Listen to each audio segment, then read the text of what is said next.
Thanks for staying with us. Moving on now to the issue of insecurity. Joining us on the show to speak on the essence of being security conscious, especially at this time of the year, is the Commissioner of Police and the Force. The Force's Public Relations Officer, Frank Mba. Welcome to the show, sir. Thank you, Mariah.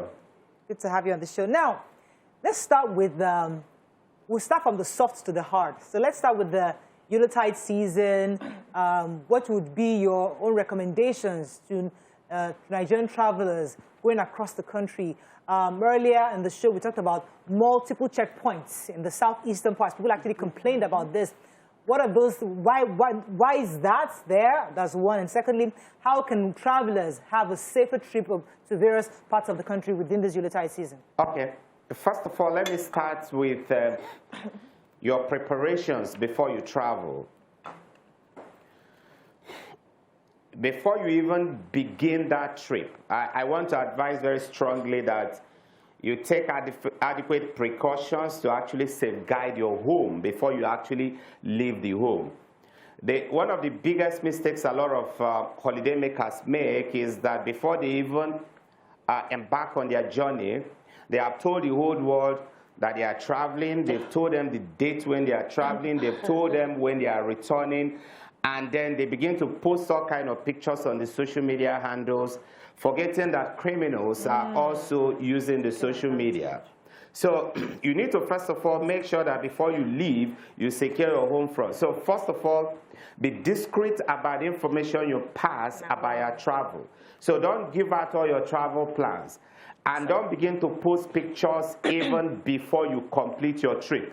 Yes, sir. Number two, if you know you live in a house that is big and lonely, or it's a house that stands alone, please create the illusion when you are aware that actually somebody is in the house. Wow. Don't just let the entire neighborhood know that you have traveled and probably you are not coming back for the next 2 weeks.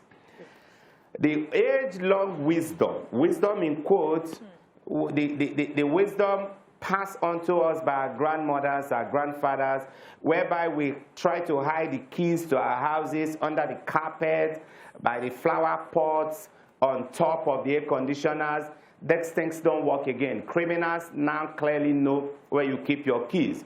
So if you are traveling and you make the mistake of keeping your keys under your carpet, under your foot mat, on top of your air conditioners, by your flower pot, you might just be making your house vulnerable and a soft target for criminals. Yes. As a police officer, I've seen cases where criminals visit some of those houses when their owners are away, pick up the keys, gain access, constructive access into the house, stay there sometimes overnight, eat your stew, ransack the house, steal all the things they need to steal, even cook food there.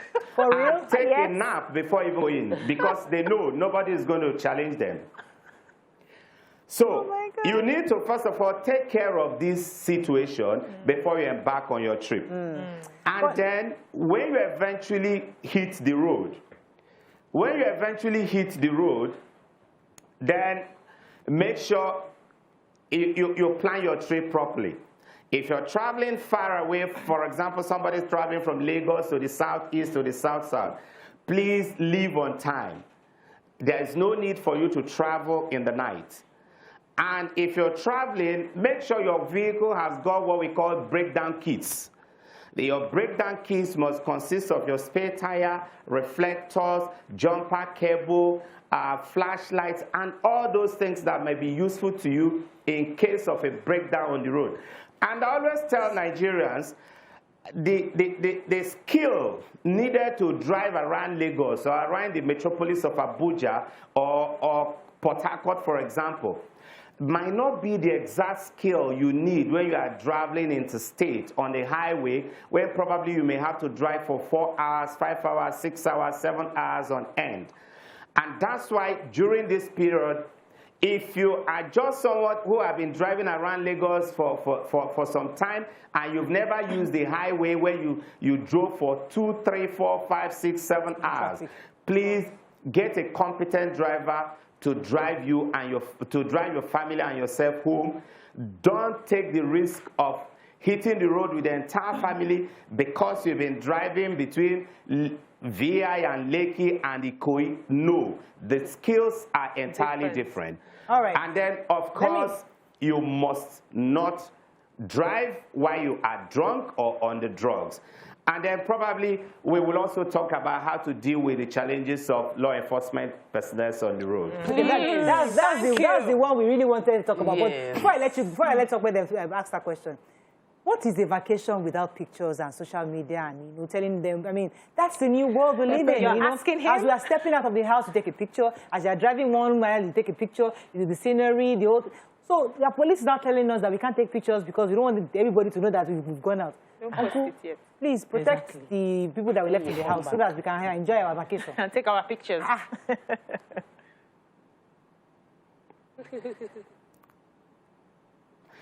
Well, no, this is not a rule. This is an advice, and that's why it's called security tips. Okay.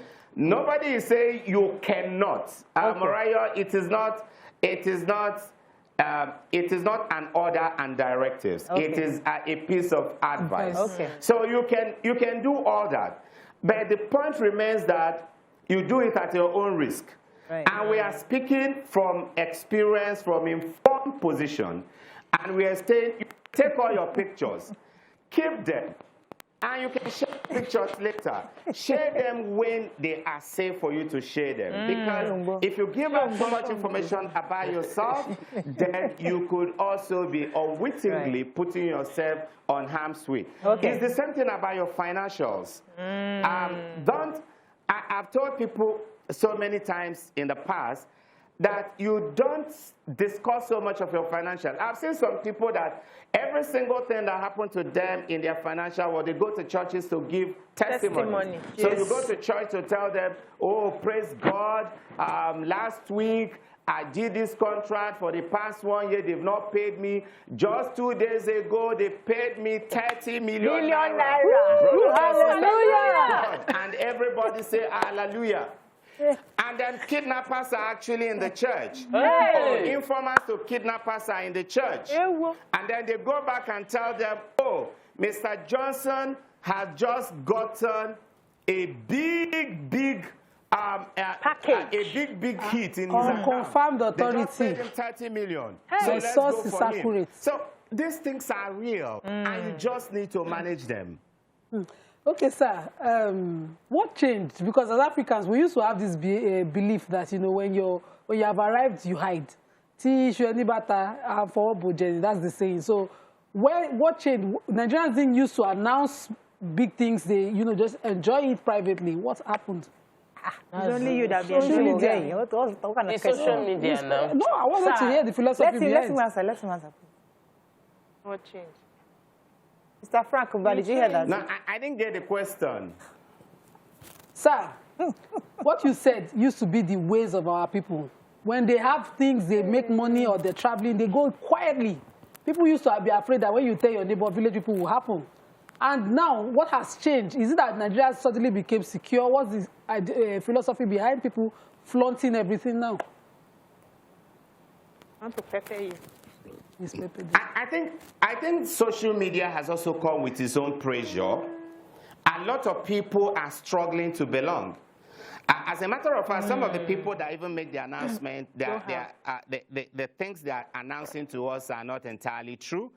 Sometimes they are exaggeration. Sometimes they are entirely false. Because we have a generation of people who just want to belong. And that's why a lot of young people are committing suicide. A lot of young people are depressed. A lot of young people are melancholic because they are unable to contend or deal with the pressures from the social media. But I keep telling them whenever I go to youth forums and I'm speaking to young people, I tell them, a lot of the things you see on the social media are not even true. But again, these criminals know how to actually carry a background check on people. So you don't need to give them too much feed. You don't need to provide them too much data. You don't need to provide them with too much raw materials with which to perfect their crimes against you and come after you. Okay, go ahead. Let me just throw the question back to the police, because one of the things that people have complained about, even I took the story in papers today, that there are several checkpoints, and it is not that bad in other parts of the country. Said specifically, they gave example of if you're coming from Abuja to Niger Delta, it is at 2 kilometers, then it gets to 1 kilometer distance. Even in Benin, when you're approaching, it's 1 kilometer, you see checkpoints. And that when you get across the Niger Bridge, you start seeing checkpoints every 200 meters. I want to just ask you, sir, do you think it is necessary to have those that many checkpoints? And how can we do this in a way that will not lead to hardship of traffic? Okay. I want to say this with every sense of responsibility. We're also Nigerians. The police leadership is essentially peopled by Nigerians. We drive on the road ourselves. We have relatives on the road. We have friends on the road. We have journalists giving us feedback. We have citizens giving us feedback. And when the Inspector General of Police, IGP Usman Akali Baba, met with commissioners of police and other strategic managers of the force, I think about 2 weeks ago, one of the key issues that came up was the issue of the roadblocks. A decision was taken that the commissioners of police must return to their bases, to their AOR, to their areas of responsibility, and review the number of checkpoints on the road and delete or take out those checkpoints that are not necessary. What we need to do is to strike a balance between providing safety and security for our people and also making sure that our people are able to drive on the road with a certain degree of comfort. And that's exactly what we'll be doing this Christmas. But we at the force headquarters will not just allow the commissioners of police to do that without providing extra layers of supervision.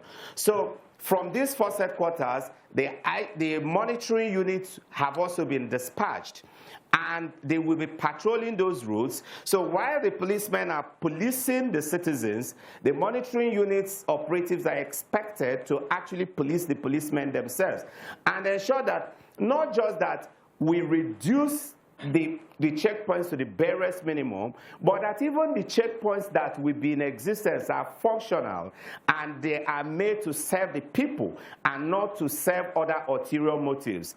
These are what we'll be doing this Christmas. Every checkpoint that is unnecessary will be collapsed. They will be dismantled, and the existing checkpoints will also be monitored, supervised, and make sure that police officers who are manning those checkpoints conduct themselves in a manner consistent with the rule of law and do their job in a manner that will give succor to our citizens and not to create additional problems and traveling bottlenecks for thousands and millions of Nigerians who will be traveling around the country for the holidays. Okay, let me ask you, sir, how ready is the police to protect the lives and properties of its citizens, especially this period? How prepared are you? What sort of trainings have you gotten? There are some areas now that are, becoming hotbeds of, pockets of violence here and there. Is the police really equipped to handle this, especially this period? Okay, first of all, we need to identify the kind of crimes that are usually associated with this season. Apart from the challenges we are having, the challenges that has to do with banditry and kidnappings, usually this season comes with its own generic kind of crimes. Yeah. This season also comes with some specific types of challenges. So So in addition to what we are doing as police officers, part of the reason why I'm here on this program is also to let Nigerians know the roles we also expect them to play. Now, before I return to the harder types of crime, this season is a season where we notice that parents will usually lower their guards. And because of the high level of activities, social, economic, cultural, and religious activities, and the kind of conviviality that plays out during this season, we also discover that there are a lot of crimes taking place within our homes, and parents are not aware. Sexual predators, sex molesters of children, sex rapists, and all kinds of sexual offenses hit the roof during this period. Wow. And unfortunately, a lot of parents are not even aware. This is the season where people want to live out their fantasies.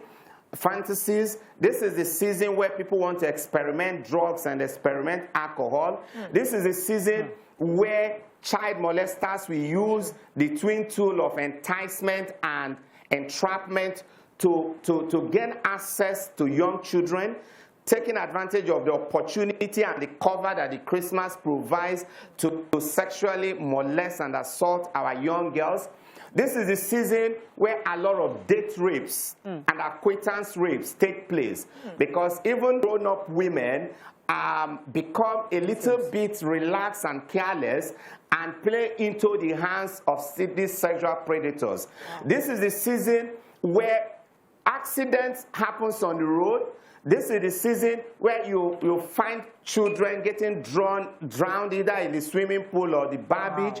This is the season where a lot of fire accidents also occur, because the Christmas coincides with the Harmattan season.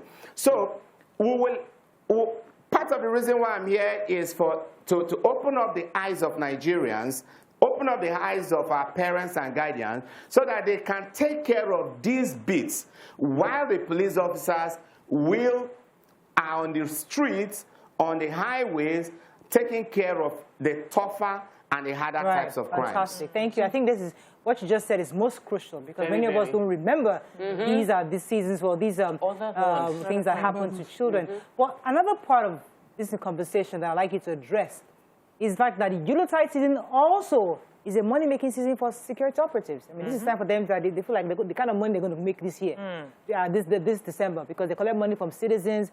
You know, they compel citizens to give them money and funds. I mean, this year, we're all in the season of giving.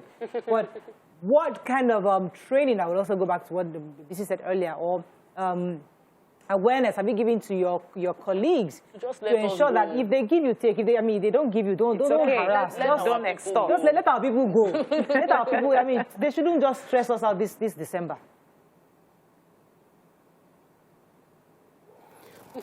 Well, again, this is big thing for us, and that's why I said for us here, apart from the trainings, we will be doing strict enforcement of our standard operating procedures. Apart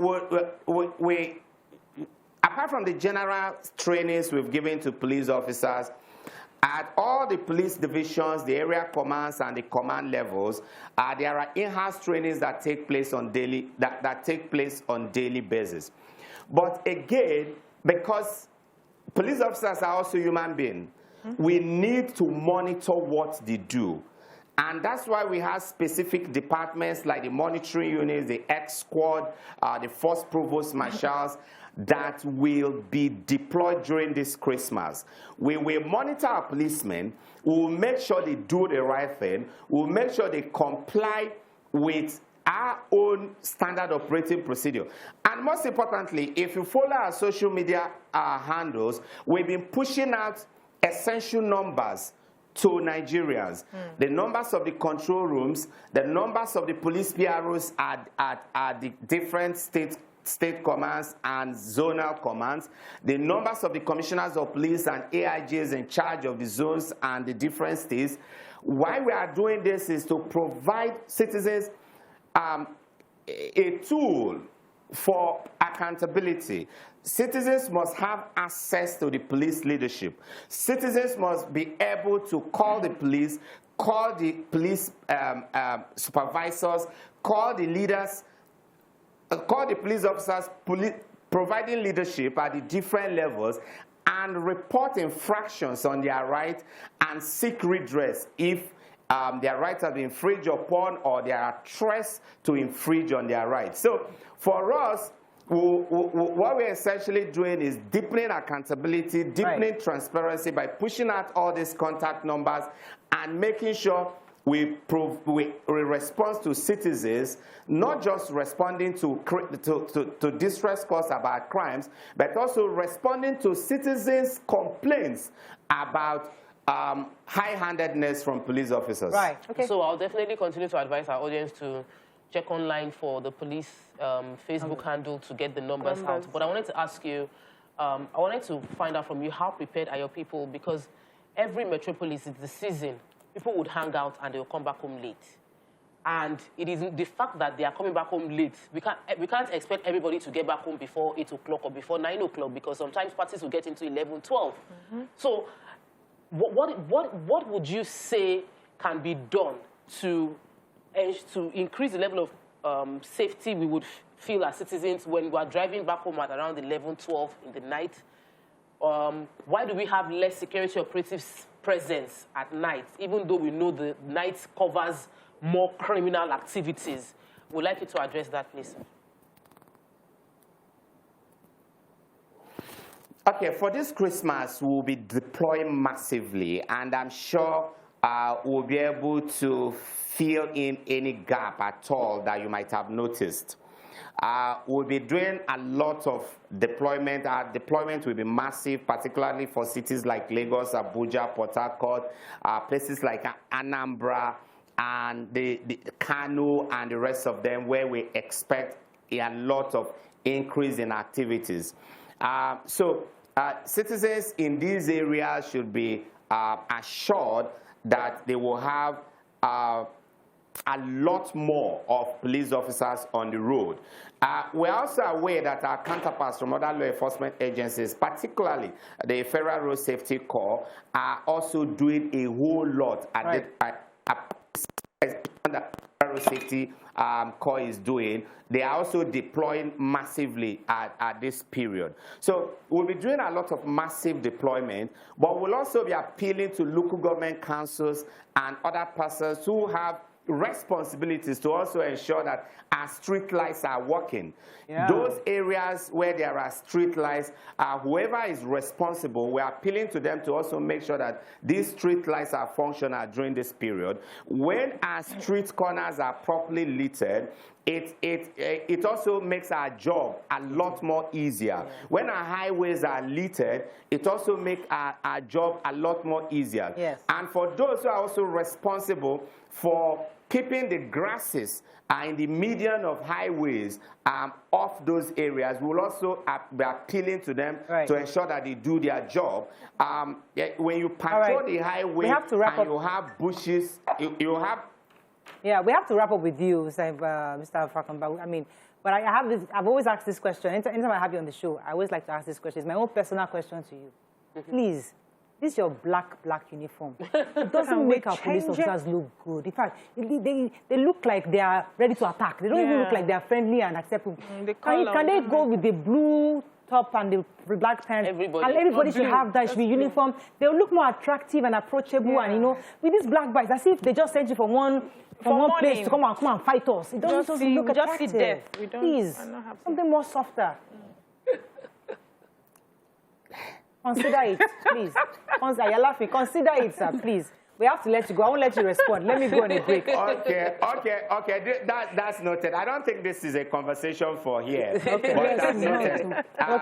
I'll take that message back to the Inspector General of Police. I hope he's watching. I'll take that message to the management team. And I'll tell them this is what Mariah and the ladies on your views said today. Please. Thank you very much. It was a pleasure having you. We're speaking with the Commissioner of Police and the Forces Relations Officer, Mr. Frank Mba. Thank you so much for joining us on this show.